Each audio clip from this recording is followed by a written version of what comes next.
Mansuri. Ha şöysən sen. Dedin ya 1 metre kesecekti onu kestim ben. Tamam sen dedin 1 metre demir kes ya metri kes.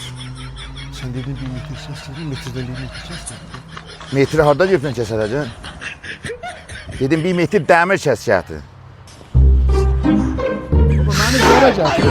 Her ne deyir eləyirəm, her ne işləyəcəyirəm, ama gene beni buraya yığıbdı. Hiç aslan razı değilsin da. Üzərinə olub da sən. Usta burada mı? Niyə? Dedi 1 metre kes, ben de bunu kestim, getdim bana vurdu. Əvvəl olsun gene öldürməyib aman sürüb. Ged özün küfür elə da. Yox. Ben neynəsin buranın olsun? Özü dedi 1 metre kes değil Ben mi? özü dedim metri kes ya demiri.